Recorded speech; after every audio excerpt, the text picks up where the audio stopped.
선생님들 반갑습니다. 네. 계속 공부하신 선생님들은 일주일간 잘 쉬셨는지 모르겠고, 그 다음에 하반기에 이제 같이 하시게 될 선생님도 오랜만에 뵙는 선생님들도 있고, 그다음에 이제 처음 뵙는 분들도 계시는데, 나중에 이제 끝나고 대화를 나눌 시간들이 있을 겁니다. 우선은 이제 문제총 정리 강의, 이제 오늘 개강하는 날이고, 이제 문제총 정리 강의 자료들을 어떻게 활용하시면 되는지, 이런 것들 간단하게 OT가 있을 거고요. 이제 오늘만 이제 형성평가 문제가 나가는데, 이거는 앞선 것부터 이제 이론 강의 쭉 수강하신 선생님들 복습 자료로 드리는 거고요. 다음 주부터는 형성평가 자료는 당연히 없습니다. 그래서 매주차 나가는 자료는 이제 문제지, 해설지, 그리고 보충 문항 자료지, 그 다음에 보충 문항 답안지, 그렇게 네 가지로 세팅돼서 나가고, 그 다음 주차 선생님들이 풀어 오실 문제지 하나가 더 나간다, 이렇게 보시면 돼요. 그래서 오늘 나간 것은 심리학개론 문제지, 그리고 심리학개론 해설지, 그리고 심리학개론 보충 문항이랑, 그 다음에 답안에 관한 빈칸 자료 넣는 거, 그 다음에 보충 문항 답안지, 그리고 이제 성격심리학 문제지, 이렇게 나갑니다. 그래서 선생님들 잠깐 안내를 드리기 위해서 심리학개론 문제총 정리 보충 문항 및 답안 빈칸 자료, 요거 잠깐 볼게요. 그래서 이제 보충 문항 및 답안 빈칸 자료. 그래서 선생님들 이제 올해부터 조금 더 복습 자료로 활용을 많이 하시라고 이제 추가적인 것들이 더 세팅이 된 부분들이 있고요. 그래서 요거는 어떤 식으로 이제 활용이 되냐면, 우리가 제일 1파트 심리학개론 문제 총정리 들어가면 행동의 생물학적 이해부터 순서대로 진행이 될 겁니다. 그래서 문제지를 푸시고 나면은 거기에 해설지가 나가죠. 거기에 이제 답안이 있고 예시 답안이 있고, 그 다음에 이제 해설 자료가 밑에 박스로 나가게 돼요. 그럼 그걸 풀고 나셔서 선생님들 이제 그 1페이지 그 보충 문항 및 답안 빈칸 자료를 보시면 1번 문항에 정답에 해당하는 내용이 들어가 있습니다. 그 중에서 이제 가로치기가 되어 있고요. 가로치기에 선생님들이 들어갈 만한 키워드, 그것들을 갖다가 쓰시면서 복습으로 하시면 되고, 정답에 해당하는 핵심 키워드는 이제 우리가 사실 문제지에 이미 쓸 수 있게끔 이제 가로가 나가죠. 근데 이걸 다시 한번 연습하시도록 해설지에 해당하는 부분으로 정답에 해당하는 핵심 키워드 다시 밑에 가로로 나갑니다. 그래서 1번 문항을 푸시고 나서 선생님들이 이제 여기에 해당하는 정답에 대한 빈칸 자료 답안을 쓰시고, 해설 자료에서 중요한 부분 빈칸에 대해서 키워드 확인하실 수가 있습니다. 이거에 대한 키워드 가로치기에 해당하는 정답은 어디에 들어가 있을까요? 해설지에 들어가 있겠죠? 그래서 해설지를 보시면서 확인하시면 됩니다. 그 다음에 두 번째로 이제 기본 문항이 이제 풀고 나셔서, 다시 말해서 문제총 정리 문제를 풀고 나셔서 보충 문항에서 보충 문항들이 나갑니다. 그래서 선생님들 문제지에 보시면은 심리학개론 문제총 정리 문제지에는 기본 문항, 기출 심화 문항, 심화 문항 이렇게 들어가 있어요. 기본 문항은 기출 문제로 출제된 적이 없지만 우리가 봐둬야 되는 문항들. 그 다음에 이제 기출 심화 문항은 기출 문제로 출제가 됐지만 심화돼서 한 번 더 풀어봐야 되는 문항들. 그 다음에 심화 문항은 조금 더 통합형 문제로 풀어야 되는 문제들에 해당하는 것이 추가가 됐다라고 보시면 되고, 그 외에 덜 중요하고 세부적인 거, 그 다음에 보편적인 일반적인 내용들이 좀 들어가 있는 부분들을 확인해야 될 것이 보충 문항으로 들어가 있습니다. 보충 문항 중에는 그런 것도 있습니다. 이제 선생님들 반복적으로 한 번 더 연습하면 좋겠는 이제 좋은 문제들도 같이 들어가 있으니까 풀어보실 수 있으면 풀어보시는 것이 좋습니다. 그래서 그렇게 이제 진행이 된다라고 보시면 되고, 보충 문항의 정답에서는 따로 답안지가 나갑니다. 그래서 그 답안지에 이제 번호가 들어가 있으니까 그 답안지 정답으로 확인하시면 되고요. 그렇게 해서 이제 진행이 되고, 매주차는 우리가 가장 중요한 것은 이제 핵심 구조화 지도입니다. 그래서 선생님들 핵심 구조화 지도 꼭 구매해서 갖고 계셔야 되고, 작년이나 재작년이나 뭐 선배들 다들 핵심 구조화 지도 많이 활용하셔서 합격 많이 되셨어요. 그래서 서브노트를 본인이 스스로 만드셔도 좋고요. 근데 핵심 구조화 지도를 잘 자기 걸로 소화하셔서 고득점 받으신 분들도 굉장히 많았으니까 둘 중에서 선택을 하시면 되는데, 핵심 구조화 지도를 가지고 우리는 수업에서 계속 반복을 할 겁니다. 그래서 문제 총정리에서 이렇게 우리가 핵심 구조화 지도의 내용이 너무 많잖아요. 근데 그 중에서 우리가 미니 구조화로 이제 심플하게 내용들을 갖다가 이제 구조화 정리를 하고 난 다음에 문제 풀이가 들어가게 될 겁니다. 그래서 문제 답안을 선생님들이 풀어보시고 그 다음에 해설이 진행이 된다. 오늘은 그렇고 다음 주부터는 선생님들 문제들을 어떻게 해와야 되죠? 풀어갖고 오셔야 됩니다. 그러면 이제 제가 이렇게 정리를 해드리고 바로 해설이 들어가게 된다. 이렇게 보시면 돼요. 그리고 이제 선생님들 스터디, 이제 하반기 스터디는 방식이 바뀌어진다라고 말씀을 드렸어요. 그래서 오늘 스터디가 만약에 안 꾸려져 있는 선생님들 중에 스터디를 원한다. 그러시면은 이제 이 자리에서 스터디를 구성해 드릴 수도 있고 추후에 이제 구성해 드릴 수도 있습니다. 그래서 그렇게 진행이 된다라고 보시면 되고, 하반기 스터디 는 선생님들 여러 가지 방식으로 하시면 좋은데, 많이 선배들이 하셨던 방식은 이제 문제별로 이렇게 잘라서 선배들이 이제 돌아가면서 그 문제에 대한 답안 분석을 해갖고 오는 거였습니다. 그래서 이론들을 정리하고 답안 분석을 한 다음에 제가 해설 강의를 해드리듯이 서로에게 이거에 대한 해설 강의를 해주는 방식으로 진행이 돼요. 원래 선생님들 잘 아시죠? 우리가 이제 가만히 앉아서 배우는 입장보다 선생님들이시니까 더 잘 아시죠? 가르칠 때 기억이 더 잘 나죠, 그죠? 그래서 그렇게 서로 이제 이 문제가 왜 정답이 이런지, 이론 내용이 뭔지를 설명해 주는 방식으로 진행이 되고, 그리고 혼자 공부하시는 선생님들은 지금 제가 이제 하는 것처럼 이제 스스로 이제 구조화를 먼저 해보고 나서 문제에서 분석을 해서 정답에 대한 근거들을 제시문에 활용해서 정답의 근거들을 찾아 쓰시고 이렇게 이제 답안을 쓰시면서 예습을 해오시면 되겠습니다. 끝나고 나서는 이제 서로 스터디원들끼리 인출 전략들을 세우셔서 한번 정리하는 인출들을 하셔도 좋습니다. 그래서 이제 문제를 갖다가 퀴즈식으로 내서 한 번씩 돌려도 좋고요. 그 다음에 바로바로 질문을 해서 정답을 답변하는 방식으로 해도 좋고요. 아니면은 이제 핵심 키워드를 갖다가 서로 이제 밴드 같은 데 올려서 그 핵심 키워드를 갖다가 이어서 이제 말하는 방식을 하셔도 좋고요. 아니면은 이제 요 보충 자료를 활용하셔서 여기 괄호 안에 키워드를 한번 돌리는 방식을 하셔도 괜찮습니다. 그래서 이제 이런 것들은 선생님들이 이제 다양하게 활용을 하시면 될 것 같아요. 그래서 이제 그런 방식으로 이제 진행을 하시면 이제 된다라고 보시면 될 것 같고요. 문제 총정리는 이제 두 가지 마음이 들게 하는 과목입니다. 아, 이거를 다 해야 돼? 라는 마음과 함께, 그런데 이거를 다 해야 되지 않을까? 라는 마음, 이제 두 가지의 마음 속에 늘 내적 갈등에 시달리게 하고요. 그래서 이제 문제를 푸시다 보면은 항상 이렇게 뭔가 슬퍼져요. 점점 내 마음이 어두워지고 슬퍼지는 걸, 나 이거 다 모르는데? 뭐 이런 마음부터 이제, 나 이것도 못 푸나? 뭐 이런 생각부터 점점 슬퍼지세요. 예, 그래서, 근데 이제 여러 번 강조를 드렸다시피, 이제 정답을 정확하게 다 쓰는 것은 전혀 중요하지 않다라고 말씀을 드렸습니다.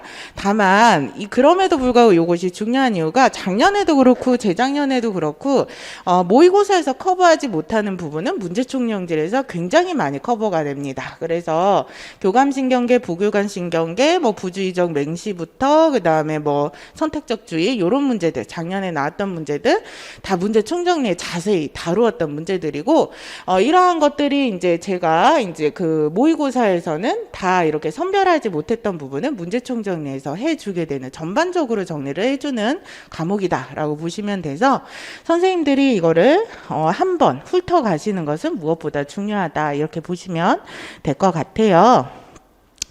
자, 그래서 이제 그렇게 진행이 된다라고 보시면 될 것 같고요. 그 다음에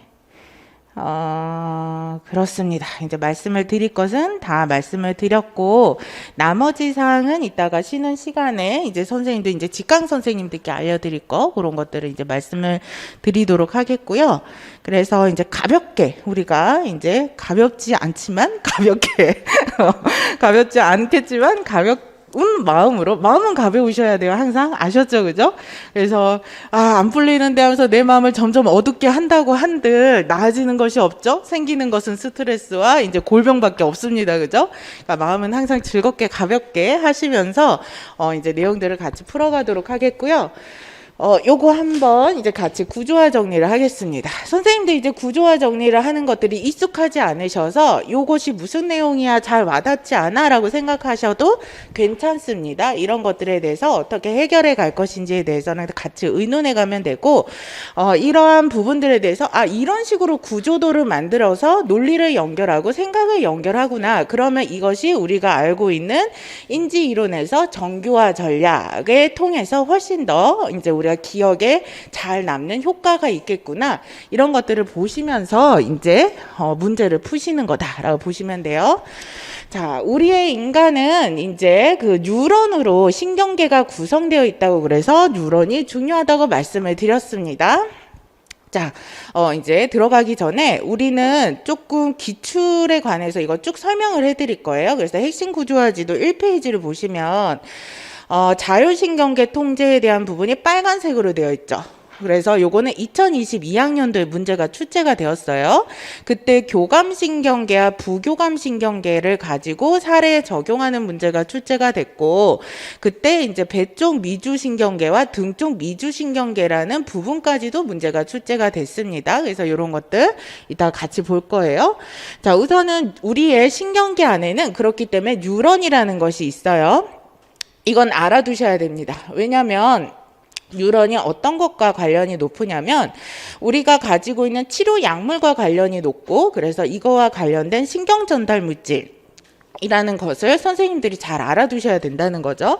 자, 뉴런은 뭡니까? 선생님들 기본적으로 정의가 뭐라고 되어 있죠? 신경계의 기본 단위다. 그래서 얘네들 무엇과의 의사소통의 역할을 한다? 세포 간의 의사소통을 한다. 그래서 뉴런이 연결이 돼서 세포 간의 정보 전달 역할을 한다는 거죠. 그런데 그러면 뉴런은 어떻게 구성이 되어 있느냐? 이런 식으로 모양이 되어 있고, 그 다음에 요렇게 모양이 구성되어 있다고 그랬죠. 그래서 여기에 쭈뼛쭈뼛 나오는 것을 뭐라고 그랬습니까? 수상돌기라고 얘기를 했고, 요 안에 몸통에 해당하는 것을 뭐라고 그랬죠? 세포체라고 얘기를 했어요. 그래서 우리가 정보를 전달한다는 것은 어디에서 정보를 받아서? 수상돌기에서 정보를 받아서 세포체를 지나서 요 가운데 긴 거를 뭐라고 그랬죠? 축삭이라고 그랬죠? 축삭을 지나서 맨 마지막에, 여기가 제일 중요하죠? 동그라미가 닿여 있는 것은 뭐가 되죠? 종말 단추라는 것에 해당하는 거기까지 정보가 이 하나의 몸통에서 지나가서 연결이 되더라 라고 말씀을 드렸어요. 그러면은 얘네들이 정보가 어떻게 전달이 되느냐라고 했었을 때 두 가지 상태를 설명한다 그랬죠. 정보가 전혀 전달이 되지 않아서 뉴런이 자극을 받지 않아서 가만히 있는 상태를 무슨 전이 상태? 안정전이 상태라고 그랬어요. 그래서 안정전이 상태는 뉴런이 활동을 하지 않는다라고 말씀을 드렸죠. 그래서 축삭의 외부와 내부의 전이차가 마이너스 70mV, 마이크로볼트에 해당하는 전이차를 가지고 있다라고 말씀을 드렸어요. 그런데 얘네들이 자극을 이렇게 주기 시작해서 얘네들이 막 활동을 하기 시작해요. 그러면서 신경충동이 일어난다고 그랬죠. 신경충동이 일어나게 되는 상태를 무슨 전이 상태? 활동전이 상태다. 그러면 정보가 전달이 될 수 있는 상태는 둘 중에서 어떤 상태라고 그랬죠? 활동전이 상태일 때 정보가 전달이 된다라고 말씀을 드렸어요. 그래서 그것이 전기자극처럼 이렇게 지나간다라고 말씀을 드렸죠. 그죠? 이렇게 전기자극이 오게 되면은 어디에서? 종말단추에서 우리가 특별한 일이 일어나요. 종말단추에 뭐가 있다고 그랬죠? 시냅스라는 것이 있는데 거기 안에 시냅스 소낭이라는 것이 있고, 시냅스 소낭에 매우 중요한 게 들어가 있죠. 그게 뭡니까? 그렇죠. 신경전달 물질이라는 것이 들어가 있다. 그래서 활동전이 상태에서 이것이 전기자극이 오게 되면 시냅스 소낭이 어떻게 됩니까? 팍 터진다라고 얘기했죠. 그래서 종말단추 안에서 팍 터져서 그것이 어디로 훅 뿌려지게 됩니까? 시냅스로 훅 뿌려지게 된다라고 말씀을 드렸습니다. 자, 그러면 시냅스라는 것은 뭡니까? 뉴런이랑 뉴런은 서로 정보를 전달해야 되는데 뉴런과 뉴런은 붙어 있다 그랬어요? 떨어져 있다 그랬어요? 떨어져 있어요. 종말단추와 종말단추 사이에는 굉장히 작은 틈으로 떨어져 있어요. 그 간격을 뭐라고 그랬어요? 시냅스라고 그랬어요. 그래서 시냅스라는 것은 거기에 이제 틈이 있는 그곳을 시냅스라고 하는데, 그 시냅스라는 곳에서 우리는 이제 정보 전달이 일어나게 되는데, 그 정보 전달을 주게 되는 핵심적인 역할을 하는 것이 뭐라고 했어요? 신경 전달 물질이다라고 말씀을 드렸습니다. 이게 중요합니다. 그래서 이러한 시냅스는 신경세포 간의 신경 충동이 전달이 되는 부위인데, 이러한 전달은 무엇을 하기 위한 거다? 뉴런 간의 의사소통을 하기 위한 것이다. 그래서 시냅스 소낭에는 신경 전달 물질에 해당하는 것이 들어가 있는데, 얘는 결국 시냅스에서 정보 전달을 하는 역할을 하더라. 이거를 통해서 이제 우리가 의사소통이 된다라는 거죠. 의사소통이 된다는 것은 별게 아니에요. 내가 만약에 무언가를 봤다? 그리고 이제 강아지가 달려오는 걸 봤다? 무서워! 라는 행동 반응으로 오게 하는 것은 나에게 시각 정보와 뇌에서에 해당하는 어떤 행동을 어떻게 할 것인가에 대한 뇌에서의 어떤 그 통제나 정보 처리, 그리고 이제 도망가는 무서워라는 행동까지 연결이 되게 하는 거잖아요. 그렇게 연결이 되게 하는 정보 전달의 과정을 이제 이러한 시냅스에서 짜자자자자 계속 일어나게 된다라고 말씀을 드렸죠. 그렇죠. 자, 그러면 우리가 여러 가지, 대표적으로 우울증이나 불안증이나 여러 가지 증상들이 나타나요. 이러한 증상들이 나타나게 됐을 때는 뭐가 문제가 생겨나서 누가 역할을 잘못하면 증상이 나타나겠어요?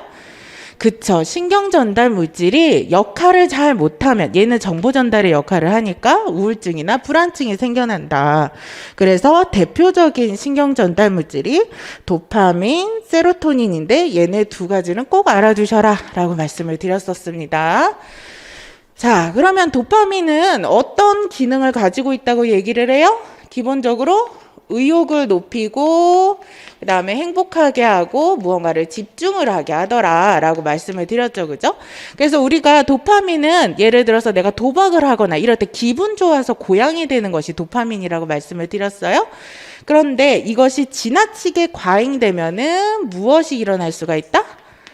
그쵸. 조현병이 일어날 수가 있다라고 말씀을 드렸어요. 그쵸? 그리고 세로토닌은 무엇과 가장 관련이 높습니까? 그죠. 기분이랑 관련이 높아서 우울증이랑 관련이 가장 높다라고 말씀을 드렸어요. 세로토닌 분비량이 적으면 어떻게 되죠? 기분이 저하가 돼서 뭐가 생겨난다? 우울증이 생겨나게 된다. 그래서 이제 또한 세로토닌 분비량이 지나치게 많으면 그것이 무엇과도 상관이 있다고 했어요? 식욕과도 상관이 있어서 식욕이 저하가 된다라고 말씀을 드렸어요. 대표적인 우울증과 관련된 신경 전달 물질로 또 들어가는 것이 노르에피네프린이에요. 그래서 세로토닌 계열, 이제 약물은 그런 식으로 돼요. 세로토닌 계열 약물, 노르에피네프린 계열 약물 이런 식으로 나오거든요. 그러니까 그 약물이 이런 신경 전달 물질에 조절 작용을 하는 거죠. 거기에 이제 연결을 해서. 근데 세로토닌 계열 약물이 들지 않으면 무슨 계열 약물을 들어가야 되겠어요? 노르에피네프린 약물을 들어가야 되는 거죠. 그래서 노르에피린 같은 경우에도 기분이나 우울증이나 이런 것들과 관련이 있습니다. 글루타메이트는 뭐랑 관련이 있다 그랬어요? 예, 맞습니다. 공포증, 다시 말해서 PTSD랑 관련이 있다. 그래서 공포기억에 관여를 한다라고 말씀을 드렸어요. 우리 공포 기억을 하니까 우리가 많이 생각나는 거 있죠. 지대에서도 나올 거지만 뇌의 어떤 부분이 공포랑 관련이 있어요? 편도체랑 관련이 되어 있죠. 편도체 옆에 무엇이 붙어 있어요? 변형계 안에서? 해마가 나와 있죠. 해마는 무슨 역할을 합니까? 학습과 기억의 역할을 하죠. 그런데 공포와 관련되어 있는 거, 정서와 관련된 건 뭡니까? 편도체죠. 얘네들이 붙어 있다는 것은 공포는 기억을 같이 잘 하게끔 만드는 역할을 해마가 하더라. 그래서 이것이 글루타메이트랑 상관이 있다라고 보시면 될 것 같아요. 자, 그래서 이런 식으로 정리를 한번 해드리고 나서 우리가 문제를 풀어볼 겁니다. 이제 우리가 1번 문제. 1번 문제 선생님도 오늘만 시간을 드릴 건데 지금부터 풀어보시겠습니다. 자, 그러면은 이제 하나씩 볼까요? 기억 리을에 해당하는 신경 전달 물질의 명칭을 쓰고 신경 전달 물질의 역할에 대해서 서술하라. 이거는 이제 어렵진 않죠. 그런데 어떤 신경 전달 물질에 묻고 있는가는 내담자 증상을 통해서 알 수가 있죠.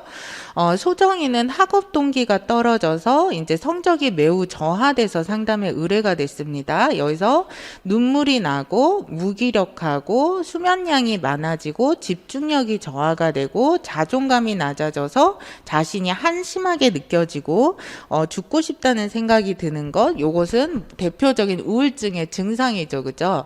이러한 주요 우울장애의 증상이죠. 몇 주 이상 진행이 되죠? 2주 이상 진행이 되는데 3, 4주 정도 됐다고 했으니까 주요 우울장애의 증상인 5가지 이상이 2주 이상 진행이 됐으므로 이것은 주요 우울장애다라고 보셔야 되는 거죠. 주요 우울장애이면 이것과 관련된 것은 기분과 관련된 세로토닌과 노르에프네프린이 여기에서 작용하는 신경전달 물질이겠다라고 보셔야 되고, 그랬는데 맨 아래로 가시면은 기분과 각성, 동기에 영향을 미치는 것은 노르에피네프린이고, 기분과 그 다음에 수면, 그 다음에 섭식과 관련된 것이랑 연결이 되는 것이 세로토닌입니다. 그래서 세로토닌은 최근 들어서 조현병과도 관련성이 있게 나왔죠. 그죠? 그렇기 때문에 리을에 해당하는 것은 노르에피네프린이고 기억은 세로토닌이다 라고 보시면 돼요. 그런데 여기에서 프로작이라는 약물이 세로토닌이라는 신경전달 물질에 영향을 주는 약물이라고 하던데요 라고 나와 있죠. 선생님도 프로작이라는 명칭은 알아두세요. 가장 유명한 이제 우울증 치료제다라고 보시면 될 것 같아요. 자, 그래서 이런데 신경전달 물질이라는 것이 무엇인가요? 라고 했을 때 뉴런이라는 신경세포로 우리는 이루어져 있는데, 이 뉴런은 아까 서로 붙어 있지 않다 그랬죠? 뉴런과 뉴런 간에 틈이 있는데 이것을 뭐라고 그랬습니까? 시냅스라고 얘기를 했죠. 그래서 이 공간은 시냅스라고 한다. 그래서 이 공간에 분비되는 물질이 무엇이라고 했죠? 신경전달 물질인데, 신경전달 물질이 이 틈 속에서 분비되기 때문에 뭐가 가능하다 그랬죠? 정보 전달, 의사소통이 가능하다 그랬죠. 뉴런 간에. 그렇기 때문에 디귿은 정보 전달의 역할을 하게 된다라고 쓰셔야 되겠죠. 그러면 우리 소정의 증상이 신경전달 물질이 분비가 잘 되지 않아서 생겨나는 일이란 말이죠. 세로토닌이 분비가 잘 되지 않아서 생겨나는 그 일입니다 라고 나와 있죠. 그러면 프로작이라는 약물은 신경전달 물질이 뉴런으로 재흡수되는 것을 막아서 신경전달 물질이 좀 더 오래 남게 하는 역할을 하죠. 요거 완전히 정답이 들어가 있는 거죠. 자, 그래서 이런 것들을 뭐라고 얘기를 하느냐면 재흡수 억제제라고 얘기를 합니다. 자, 그래서 우리가 이 재흡수 억제제라는 것은 요거에 해당하는 것이 아까 얘기했던 종만단추예요. 그리고 시냅스 후 뉴런에 해당하는 이제 수상돌기에 해당하는 것이 이렇게 붙어 있겠죠. 그죠? 요게 사이에 있는 틈이 뭐라 그랬죠? 시냅스라고 얘기를 했죠. 여기에서 신경전달 물질에 해당하는 것이 시냅스 소낭이 터지면서 이렇게 분비가 됩니다. 그렇죠? 그러면은 시냅스 후 뉴런, 이 정보를 받아야 되는 뉴런에서 뭐가 있느냐면 수용기가 있다고 그랬어요. 이 수용기에 해당하는 부분에 뭐가 부착이 되어야 된다? 신경전달 물질이 부착이 되어야지만 얘가 신경충동이 일어나서 정보 전달이 이어서 일어난다 라고 설명을 드렸어요.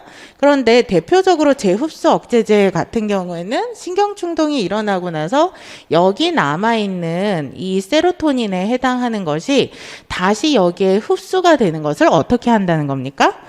막아준다는 거죠. 그쵸? 그래서 여기에 계속 뭐가 남게 한다? 세로토닌이 남게 한다. 그래서 계속 시냅스 후 뉴런에게 자극을 주게 하는 역할을 한다. 그럼 세로토닌 분비량이 많지 않아도 어떻게 되겠습니까? 계속 세로토닌이 있는 것처럼 느끼게 되겠죠. 자, 이것을 우리가 재흡수 억제제라고 하는데 그 설명이 그대로 들어가 있습니다. 프로작이라는 약물은 소정의 증상에 관여하는 신경전달 물질이 뉴런으로 재흡수되는 것을 막아서 신경전달 물질이 좀 더 오래 남게 하는 역할을 하죠. 자, 그러면은 여기에서 기억과 니은과 뉴런의 개념을 적용해서 밑줄친 부분의 작용을 소정의 증상이 호전된 이유를 써라 다 나와 있죠. 그죠?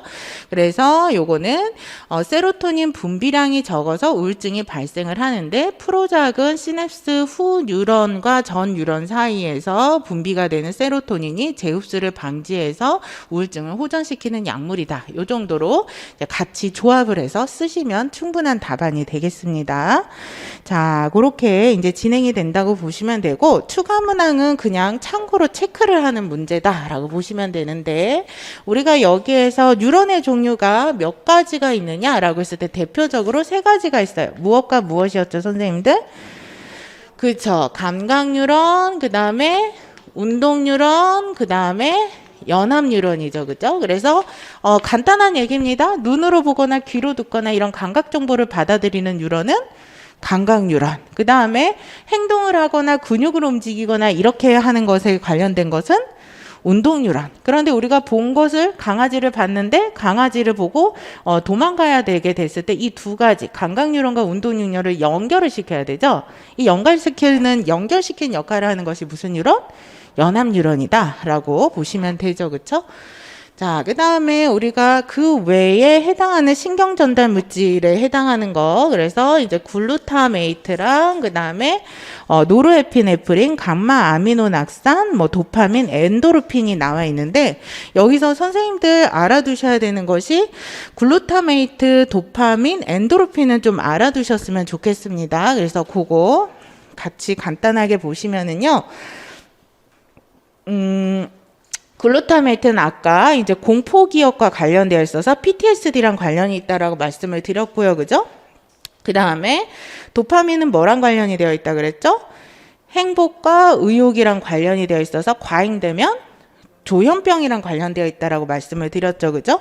그 다음에 감마 아미노삭산은 이제 이완이랑 진정, 그 다음에 불안이랑 관련이 되어 있어서 불안증 치료를 하는데 이것이 관련이 되어 있고, 파킨슨병이랑도 관련이 있습니다. 자, 그 다음에 이제 엔도르핀을 이제 추가를 한 이유가 뭐냐면, 이제 우리가 구조화에는 굳이 엔도르핀을 안 넣는데, 그럼에도 불구하고 엔도르핀을 추가한 이유는 뭐냐면, 최근 들어서 이제 나중에 우리가 같이 정리를 할 건데, 엔도르핀과 관련돼서 이제 자해 문제 치료와 관련된 것이 엔도르핀 작용과 관련되어 있어서 그렇습니다. 엔도르핀은 행복한 기분입니다. 그런데 우리가 이것은 자연적으로 나오는 아편 치료제처럼 고통을 감소시키는 역할을 합니다. 그래서 엔도르핀은 행복한 기분을 느끼게 하면서 고통을 감소시키는 역할을 하더라라고 기억을 해주시면 될 것 같아요. 자, 그래서 이렇게 진행이 된다라고 보시면 될 것 같아요. 우선은 쉬었다가 이제 이어서 두 번째 문제 같이 풀도록 하겠습니다.